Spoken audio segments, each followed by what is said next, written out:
जिस तरह की स्टेटमेंट्स आया करती हैं इस तरह के इंसिडेंट्स पे, इस तरह के अटैक्स पे, वही बात जो है इस वक्त भी पाकिस्तान की गवर्नमेंट की तरफ से कही जा रही है। कभी कहते हैं कि जी ये जो है ये प्रॉक्सी वॉर जो है उसका हिस्सा रहे हैं, कभी कहते हैं कि जी ये फितनॉल हिंदुस्तान है, कभी फितनॉल ख्वारिज है, कभी इन लोगों का इस्लाम से ताल्लुक नहीं है, तो कभी कोई बात की जा रही, कभी ये कहा जा रहा है कि जी हम इस तरह के अटैक करने की इजाजत नहीं देंगे। तो पूछना यह था कि आपसे इजाजत मांग कौन रहे?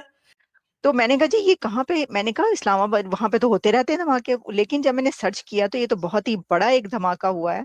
और ये ब्लास्ट हुआ है इस्लामाबाद की एक मस्जिद के अंदर। नमस्कार, जय हिंद दोस्तों। आज पाकिस्तान की राजधानी इस्लामाबाद में जुमे की नमाज के दौरान शिया मस्जिद इमाम बाड़ा में आत्मघाती हमला हुआ। 5 बजे तक की रिपोर्ट के मुताबिक इस हमले में 31 लोगों की मौत हो गई है और 170 लोग घायल हुए हैं।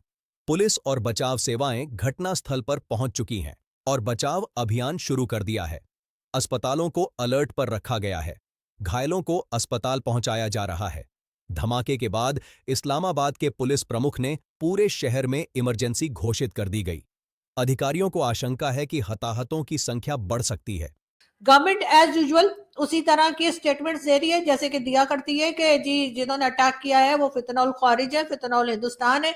उसके बाद कहा यह जा रहा है कि जी इनका इस्लाम से कोई ताल्लुक नहीं है, और तो मेरा कहना यह है कि इनका इस्लाम से ही ताल्लुक है। उनका रिलीजन जो है वो बताने की मेरे ख्याल है कि गवर्नमेंट को जरूरत नहीं है और ना ही होनी चाहिए। जिस किसी ने भी किया है बहुत ही एक गलत और अफसोसनाक हरकत है। साथ ही साथ जो है वो हम ये भी आपको बताते चले कि पाकिस्तान टीवी चैनल्स ने तकरीबन 1 घंटे से ज्यादा वक्त हो गया था इस अटैक को, और कोई खबर पाकिस्तान टीवी चैनल्स पे नहीं आ रही थी। उज़्बेकिस्तान के प्रेसिडेंट पाकिस्तान के विजिट पर है, मुसलसल वही खबर दिखाई जा रही थी और हर तरह से जो है इस खबर को जो है बिल्कुल एक तरह से साइड पे कर दिया गया था। इंटरनेशनल मीडिया ने इस खबर को उठा लिया। मैं खुद इंटरनेशनल मीडिया पर जब मैंने 1-2 चैनल्स ज्वाइन कर लिए उसके बाद 1 घंटे से ज्यादा का वक्त हो गया था, उसके बाद पाकिस्तान के टीवी चैनल्स ने इस खबर को दिखाना शुरू किया या बताना शुरू किया। पाकिस्तान की गवर्नमेंट हमेशा की तरह जैसे स्टेटमेंट देती आई है, जैसे मैं कहती हूँ कि जुल्फिकार अली भुट्टो के टाइम से या शायद पाकिस्तान बनने से लेकर अभी तक जिस तरह की स्टेटमेंट्स आया करती हैं इस तरह के इंसिडेंट्स पे, इस तरह के अटैक्स पे, वही बात जो है इस वक्त भी पाकिस्तान की गवर्नमेंट की तरफ से कही जा रही है। कभी कहते हैं कि जी ये जो है ये प्रॉक्सी वॉर जो है उसका हिस्सा रहे हैं, कभी कहते हैं कि जी ये फितनॉल हिंदुस्तान है, कभी फितनॉल ख्वारिज है, कभी इन लोगों का इस्लाम से ताल्लुक नहीं है, तो कभी कोई बात की जा रही, कभी ये कहा जा रहा है कि जी हम इस तरह के अटैक करने की इजाजत नहीं देंगे। तो पूछना यह था कि आपसे इजाजत मांग कौन रहे?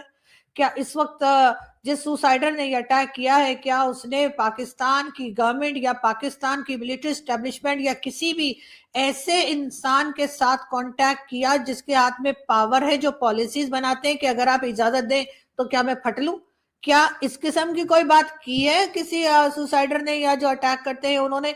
लेकिन पाकिस्तान में हमेशा से यही होता आया है कि जब इस किस्म के अटैक्स किए जाते हैं उसके बाद इसी तरह की स्टेटमेंट लगी बंदी जो शायद बरसों से लिखकर साइट पे रखी हुई है वो टीवी चैनल्स को और मीडिया को दे दी जाती है कि इस पे बात कीजिए। मेरा सवाल ये भी है कि तकरीबन 1 घंटे से ज्यादा इस अटैक को हो गए थे, पाकिस्तान के टीवी चैनल्स खामोश क्यों थे?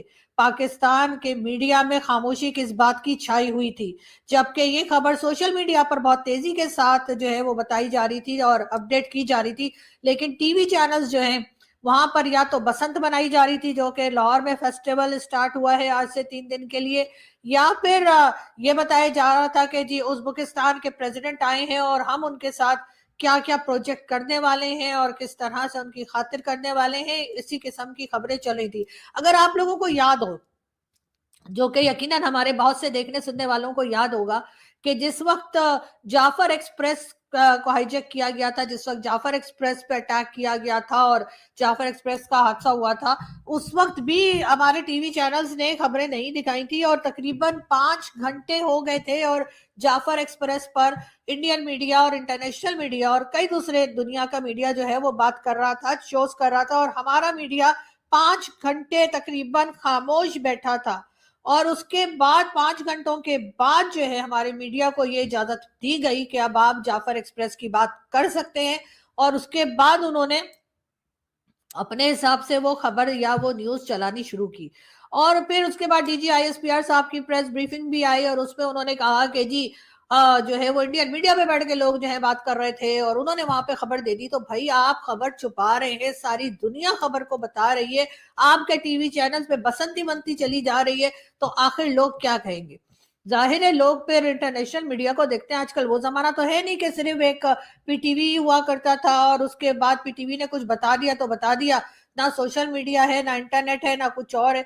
तो अब तो वो टाइम नहीं रहा और इस बात को शायद उन लोगों को भी अपने आप को अपडेट करना चाहिए जो पाकिस्तान में बैठे हैं, जो पाकिस्तान को चला रहे हैं, पाकिस्तान की पॉलिसीज बना रहे हैं, कभी किसी के साथ हाथ मिला रहे हैं तो कभी किसी के साथ दुश्मनी बढ़ा रहे हैं। इन लोगों को भी अपने आप को अपडेट करना चाहिए, इसलिए क्योंकि जाहिर है कि ये खबर पूरी दुनिया में बहुत तेजी के साथ फैल गई। कई मीडिया हाउसेस, जो इंटरनेशनल मीडिया हाउसेस हैं, उन्होंने इस खबर को बता दिया, लेकिन पाकिस्तान के टीवी चैनल्स को 1-1.5 घंटे तक इस बात की इजाजत नहीं दी गई कि आप इस खबर को जो है अपने टीवी चैनल पे चला सकें। जबकि इन्हीं टीवी चैनल्स पे काम करने वाले और इनके रिपोर्टर्स हों, चाहे इनके एंकर्स हों, चाहे कोई भी इनके इदारे के लोग हों, वो अपने सोशल मीडिया पर इस खबर को दे रहे थे, लेकिन वो इस खबर को टीवी चैनल पर नहीं दे पा रहे थे। धन्यवाद दोस्तों।